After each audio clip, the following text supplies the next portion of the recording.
en fait, je souhaitais parler des différents modes d'instruction, puisque par notre parcours avec mon fils, on a pu expérimenter plusieurs modes d'instruction. Et donc voilà, donc je vais déjà vous les présenter pour ensuite vous parler de notre parcours. Donc Sabrina, j'avais fait un petit schéma. Ouais, ouais. Attends, vas-y. Je vais réussir à le mettre en partage. Faut juste D'accord. qu'il se mette. Faut juste qu'il apparaisse. Mais Il n'a pas tardé, je pense. attends. Ouais. Attends. Donc, Hop. ouais. Hmm. Bon, petit problème technique. On a la poisse. C'est pas grave. Ah, tu, Attends. ouais, je sais pas si j'arriverai à. On peut partager un PDF. Attends. Oh là là. Qu'est-ce qui se passe? Ah, allez. Tout va bien. Vas-y, parce que là, manifestement, Bon. ça ne veut pas. On Donc, aura tout eu. alors, je vais vous présenter donc les différents modes d'instruction. Donc, tout d'abord, évidemment, il y a l'école publique ou les écoles privées sous contrat de l'éducation nationale. Donc, celle-ci, je ne vais pas trop m'attarder puisque effectivement, c'est le modèle le plus répandu et celui que on connaît tous. Après, il y a deux autres formes d'instruction.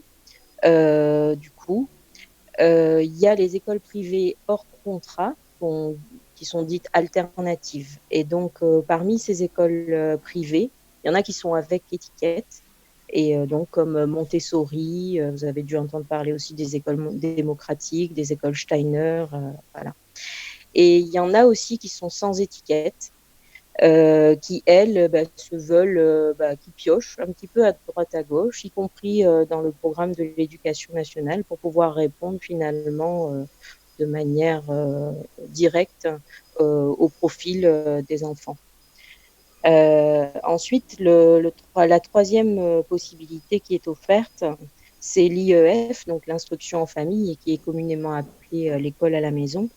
Et l'école à la maison peut être faite de deux façons différentes. Donc, soit en apprentissage formel, c'est-à-dire qu'on va choisir un moment précis pour pouvoir faire des apprentissages.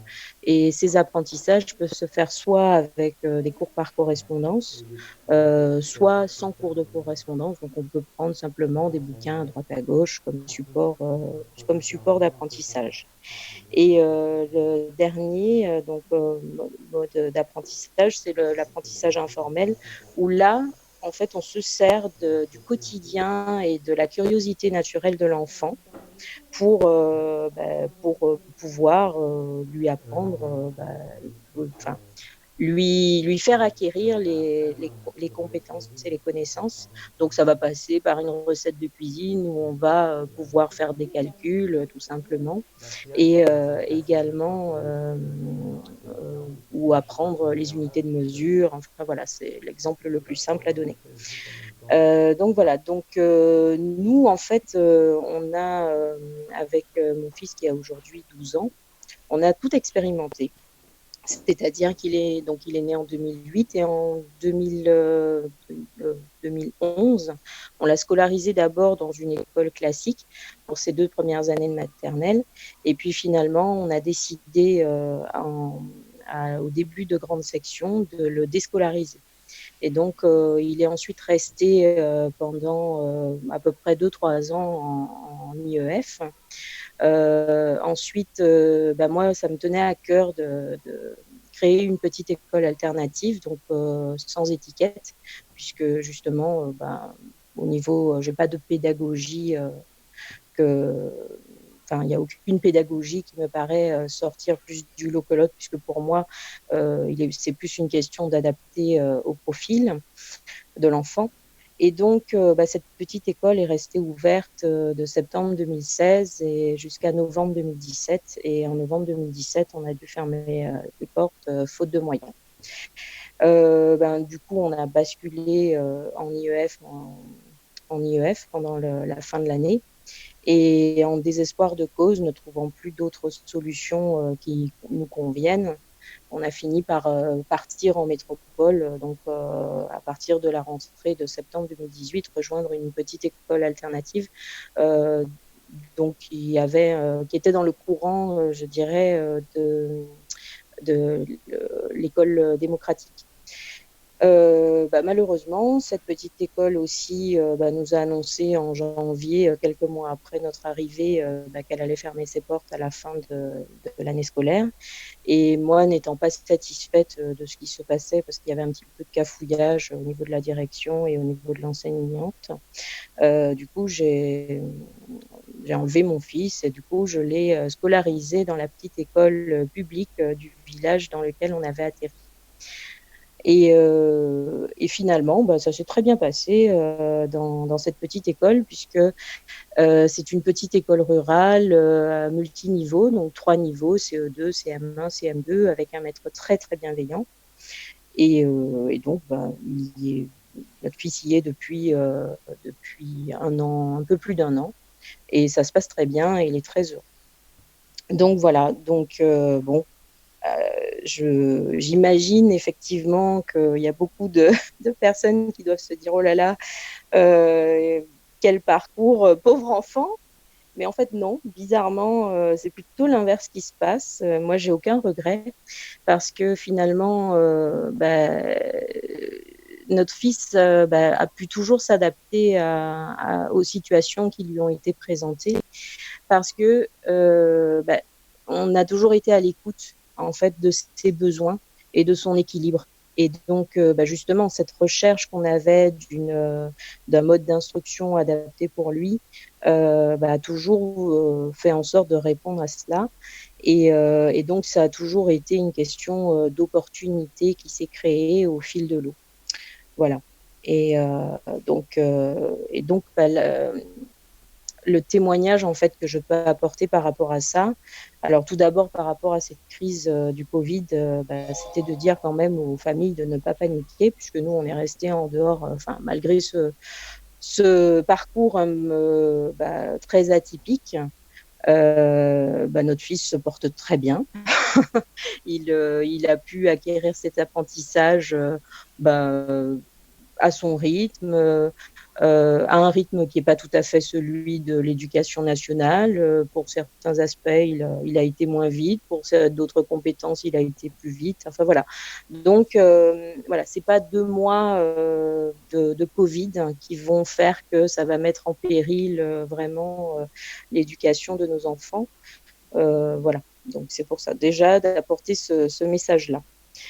Et sinon, en ce qui concerne moi, mon ressenti par rapport à ces différents modes d'instruction, je pense que chaque famille, chaque parent devrait réfléchir au modèle qu'il veut incarner, en fait, au modèle familial, en tant que cellule familiale, pour pouvoir décider quelle est vraiment la solution qui lui convienne et ne pas forcément rester sur ce sentier commun.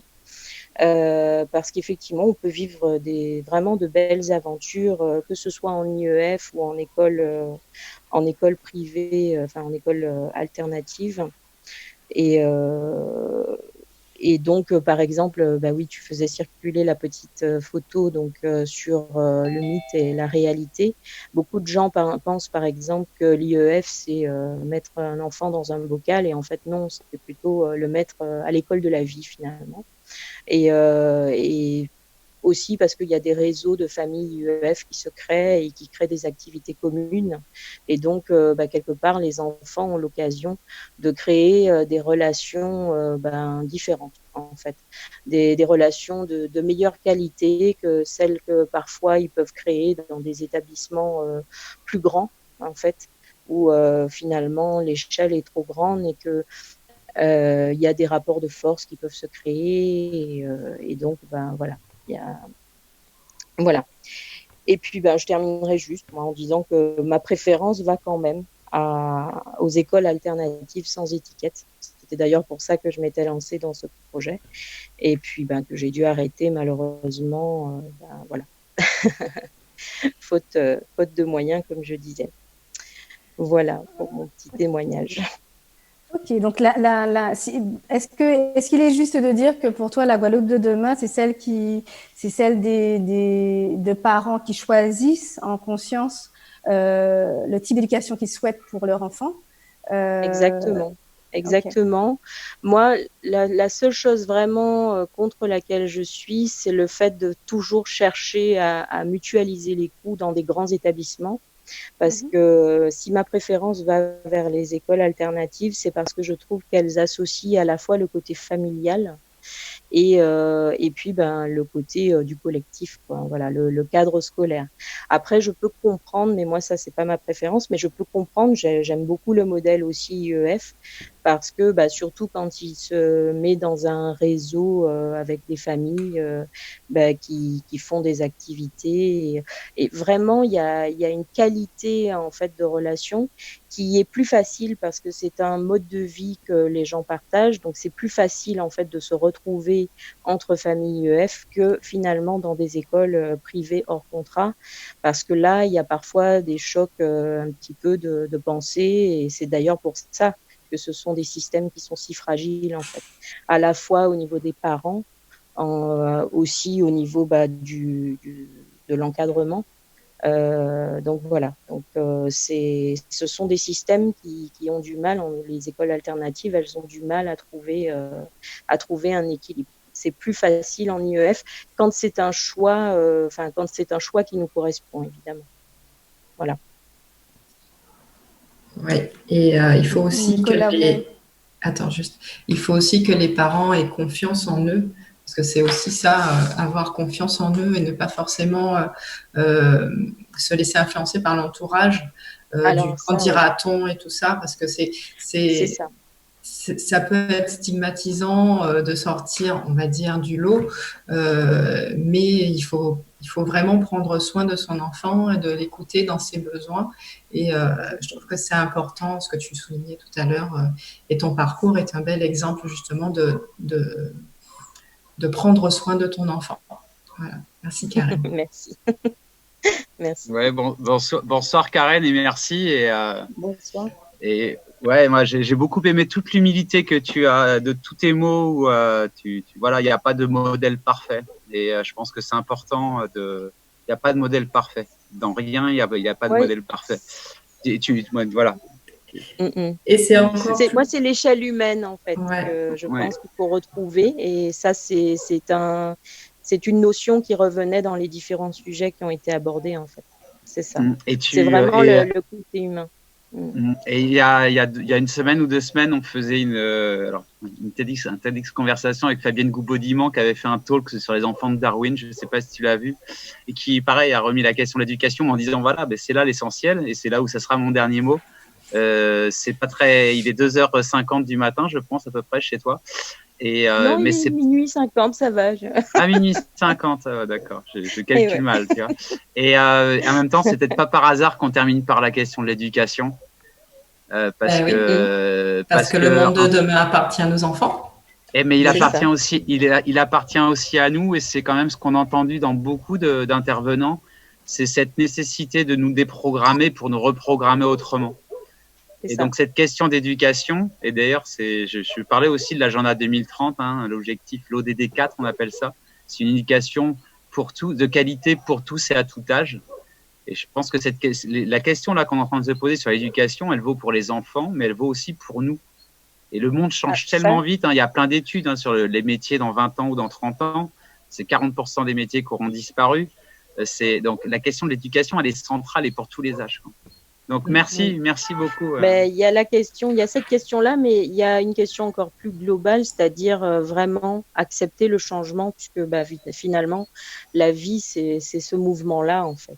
Et donc on peut en parler au niveau de l'éducation, on peut en parler au niveau des métiers comme tu dis, puisqu'effectivement il y a des métiers qui sont amenés à disparaître et d'autres qui apparaissent. Donc voilà, faut juste laisser les choses se faire, et voilà.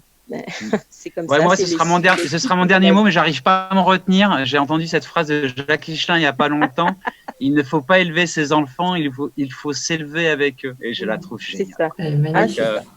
Merci beaucoup, Karen. Merci, Et Karen. mon fils est mon plus grand Merci, enseignant. Karen. Alors, Voilà, elle a tout une compris. petite remarque, il est déjà demain pour toi. Ah oui, Nicolas Le je suis Sieur en avant. qui fait un petit clin C'est d'œil, ça. voilà.